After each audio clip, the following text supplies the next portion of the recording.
Selamat menjalankan ibadah sholat maghrib bagi Anda di wilayah DKI Jakarta dan juga sekitarnya. Saya akan lanjutkan diskusi kita petang hari ini. Saya mau langsung ke Mas Hanta. Mas Hanta, tadi menarik sekali apa yang disampaikan oleh Mas Sugeng. Mas Sugeng mengatakan bahwa belakangan terakhir ini Nasdem tengah memperhatikan sikap politik dari partai politik yang lain menjelang kontestasi. Apakah kemudian ini bisa diartikan bahwa apapun yang dilakukan oleh Partai Nasdem saat ini, akrobatik apapun itu adalah sebagai salah satu strategi untuk kemudian memancing partai besar yang memiliki kursi terbanyak, memiliki golden ticket untuk segera mengeluarkan siapa capres yang akan diusung. Bisakah diartikan seperti itu, Mas Hanta? Iya, saya cenderung sepakat karena ini bagian dari kecerdikan strategi Partai Nasdem, saya kira memanfaatkan gelombang elektoral, arus elektabilitas Ganjar dan Anies ini kan punya magnet yang kuat. Nah, Mas Sugeng dan Partai Nasdem ini saya kira sangat cerdik memanfaatkan itu. Satu sisi bagian strategi saya kira itu positif ya, sah-sah saja ingin memanfaatkan itu. Bagian dari Nasdem kita tahu Pak Surya Paloh juga memiliki kedekatan dengan berbagai macam veto player partai politik, para ketua umum partai punya kedekatan dan sebagainya. Dan jangka panjang mungkin kita akan mengatakan Nasdem hendak mendapatkan kotel efek atau efek kepercayaan. Tapi itu nanti di Pilpres. Tetapi dalam jangka pendeknya itu bisa membuat daya tarik partai lain. Menstimulus atau pada petik memanas-manasi partai yang justru kadernya sendiri partai itu belum mengeluarkan nama dan seterusnya. Tapi kalau mengikuti berselancar di antara arus itu kan Nasdem ikut naik. Dan otomatis dengan wacana ini Nasdem menjadi pemain baru tambahan. Sebelumnya ada koalisi Indonesia Bersatu, Golkar, PAN, dan Partai Persatuan Pembangunan. Sekarang Nasdem memunculkan nama. Nah, di luar Nasdemnya yang lebih menarik lagi menurut saya adalah nama yang dilemparkan. Paling kita bahas dua orang ini adalah dua figur, kalaupun diduetkan ini adalah berpotensi menjadi pasangan yang berpotensi paling kuat. Berpotensi memiliki daya tarik yang kuat, memiliki daya tarik yang kuat ke berbagai macam elemen politik elektoral yang sangat menentukan. Satu, kepada partai politik, tadi saya ingin menjawab pertanyaan Gina tadi. Semua partai bisa menarik, kita tahu. Kalau nama Anies Baswedan, daya tariknya itu bisa ke Partai Nasdem paling utama karena memiliki kedekatan. Kedua mungkin Partai Keadilan Sejahtera, PKS. Nah, sementara Ganjar, selain tentu partainya sendiri, PDI Perjuangan, ada koalisi Indonesia Bersatu yang kemarin juga Golkar, PAN, dan P3 itu berpotensi merapat ke Ganjar Pranowo. Jadi partai-partai saya kira lebih dari cukup potensinya kalau mengarah pada dua nama ini. Yang kedua, ini bisa mendorong, menarik figur-figur kuat, patron politik, aktor politik yang berpengaruh. Selain Pak Surya Paloh, Pak Jokowi sendiri saya kira kecenderungannya akan ke sini.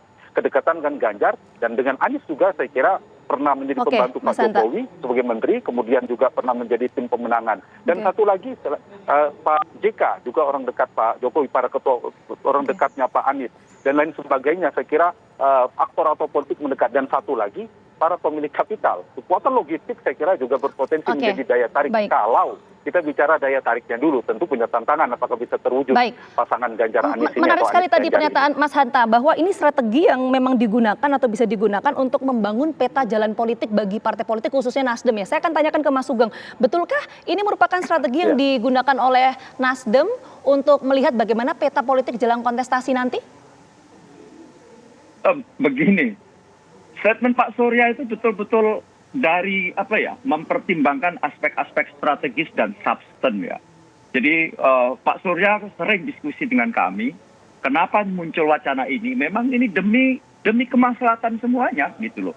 Kita sudah secara empirik merasakan semua, dan kebetulan kami juga sebagaimana tadi Mas Hanta sampaikan juga, kami juga mencari tahu ke seluruh lapisan masyarakat, kepada tokoh-tokoh masyarakat, kepada pengusaha, pelaku bisnis, kepada juga kaum tokoh politik dan sebagainya. Dan nampaknya pasangan inilah pasangan yang ideal saat ini untuk mengatasi problem-problem bangsa ini. Jadi termasuk polarisasi tadi ya Mas Sugeng ya? Bukan semata-mata strategi politik, tidak. Baik. Bahwa itu ada semacam bisa diinterpretasikan demikian saya kira ya itulah fakta. Nah, oke, itu fakta menarik, hari ini Mas kan Sugeng. terjadi Sebentar, saya harus prosesnya. potong dulu. Ya. Itu menarik kalau tadi Anda mengatakan Ya. bahwa ini untuk mencegah polarisasi dan lain sebagainya. Misalnya kita berkaca deh pada Pilpres 2014. Waktu itu kita ingat betul bahwa bagaimana proses terpilihnya Joko Widodo menjadi seorang presiden itu di injury time. Bahkan pada tahun 2012, 2013, 2 tahun menjelang pemilu 2014, itu yang menjadi diskursus hangat di tengah publik. Saya sebutkan catatan saya. Waktu itu ada Mega, ada Yusuf Kala dan juga Prabowo. Tapi kemudian ada diskursus yang bergeser, yaitu nama Jokowi yang masuk bursa capres di tahun 2013. Ini bagaimana kalau Anda mau mengatakan ini mencegah polarisasi? Ya, bahwa sekali lagi kita kan juga melihat preferensi ini kan tidak muncul begitu saja. Kita juga melalui proses yang cukup panjang, salah satunya dari kami di internal partai sendiri sedang melakukan penjaringan. Hari-hari inilah kita melakukan, kayak saya sekarang ada di Semarang, tadi kita kumpul dengan Dewan Pimpinan Daerah di sejumlah kabupaten, sama, di mana ini menjaring nama-nama tersebut, sekaligus membuat semacam exercise, berbagai kemungkinan-kemungkinan. Sekali lagi, jauh lebih penting adalah bagaimana kepentingan negara bangsa. Itulah selalu yang ditekankan oleh Pak Surya. Jadi memasangkan, kalau benar inilah yang nanti akan terjadi, bagi kami pertimbangan semata-mata adalah bagaimana yang terbaik untuk negara dan bangsa. Bahwa itu ada implikasinya terhadap Nasdem, ya syukur alhamdulillah, karena memang proses politik pada dasarnya demikian adanya. Oke, Mas Sugeng, saya mau ke Mas Hanta lagi kalau gitu. Mas Hanta, seperti tadi data yang saya sampaikan ke Mas Sugeng, seberapa dinamis sih peta politik kita menjelang kontestasi? Karena tadi yang saya sempat sebutkan, Mas Hanta, kalau kita berkaca di Pilpres 2014, nama Joko Widodo ini kemudian muncul dan diusung oleh PDIP di injury time. Bahkan beberapa waktu, nggak lama kok sebelum pemungutan suara. Nah, apakah kemudian ini memungkinkan akan terjadi pada Pilpres 2024 nanti? Akan ada nama-nama baru di luar nama-nama yang selama ini sudah ada di bursa survei Pilpres? Mas Hanta, mungkinkah itu terjadi? Tergantung dinamika elektabilitas. Itu tidak menutup kemungkinan. Meskipun kita lihat trennya, belum ada muncul potensi di luar Anies, Ganjar, dan Prabowo ya. Tetapi kalau muncul tiba-tiba nama baru, itu ada potensi. Tapi memang ada perbedaan yang sangat diametral ya antara PD Perjuangan dan Nasdem dalam menentukan kandidat tidak di capres tapi pilkada. Nasdem biasanya lebih awal mengusung nama itu, dan kita di pilkada Jabar kita ingat, di Pilpres, sementara PD Perjuangan itu biasanya di ujung. Nah, ini mungkin akan terulang. Nah, kita merekamnya mungkin karena PD Perjuangan partai terbesar, nanti akan arahnya seperti itu memungkinkan. Apalagi sekarang dinamikanya kencang antara Ganjar dan Puan Maharani. Ini mungkin saja. Nah, sedikit saya ingin komentar soal polarisasi jangka pendek. Iya, saya setuju dengan Mas Sugeng dan Partai Nasdem. Tetapi tidak menutup kemungkinan nanti akan muncul polarisasi yang tidak bisa dihindari. Kalaupun terjadilah pasangan Ganjar Anies atau Anies Ganjar ini kemudian ada lawannya. Nah, ini kan bisa bergeser.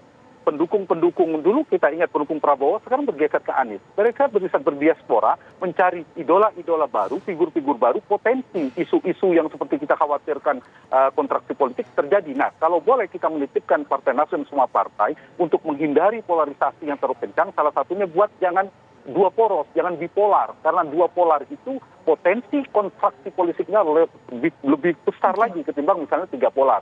Kita ingat 2024 ketika Pak SBY terpilih itu kan 5 pasang. Nah, kalau 3 pasang memungkinkan menjadi 2 putaran. Itu mengurangi kalau ada 3 arus derasnya itu kan kontraksinya lebih berkurang. Nah, ini yang saya kira perlu dipikirkan. Satu lagi, meskipun kita ini tidak keliru, bukan hal yang negatif kalau ini bagian strategi Partai Nasdem ya. Tetapi juga saya melihat memang kuat juga. Karena kita tahu pernah partainya Mas Sugeng ini kan memperhatikan betul data-data survei akurat. Nama-nama yang dimunculkan itu orang-orang yang elektabilitasnya tinggi.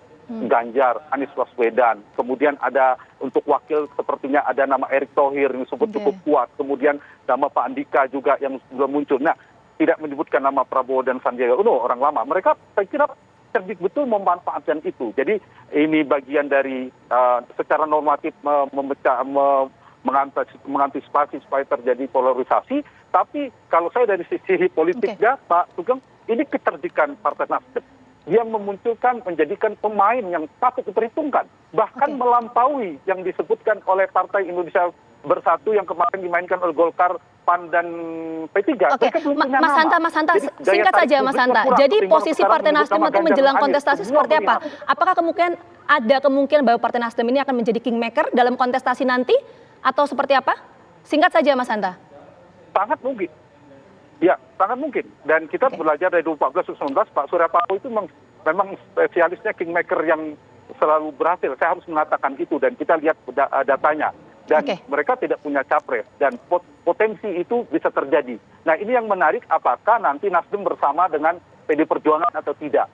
Nah, ini kan bisa 3 poros jadinya. Kalau PDIP sendiri menjadi lawan, kemudian ada nanti sisanya Prabowo misalnya tetap maju bersama PKB, itu 3 poros. Tapi kalau PDIP akhirnya gabung juga mendukung Ganjar, maka mungkin kita akan bertemu dengan 2 poros lagi. Potensi tadi agar jangan terjadi polarisasi, dukungan tadi menurut saya akan masih ada potensi polarisasi itu. Itu mungkin yang perlu diperhatikan juga. Tapi ini ya, politik itu dinamis. Mungkin nama ini memang terlalu cepat. Saya punya keyakinan akan muncul ya kombinasi-kombinasi baru, formula baru, pola baru dan sebagainya yang politiknya sangat dinamis dan mungkin saja muncul nama-nama di luar dugaan kita, terutama di posisi cawapres nanti. Oke, itu dia. Nanti kita akan tunggu apakah kemudian Pilpres 2024 nanti akan menciptakan elemen of surprise seperti pada tahun 2014. Nanti kita akan tunggu ya peta politik jelang kontestasi. Sekali lagi terima kasih banyak Mas Hanta dan juga Mas Sugeng atas waktunya sudah bergabung dan juga berdiskusi bersama kami di Kabar Petang.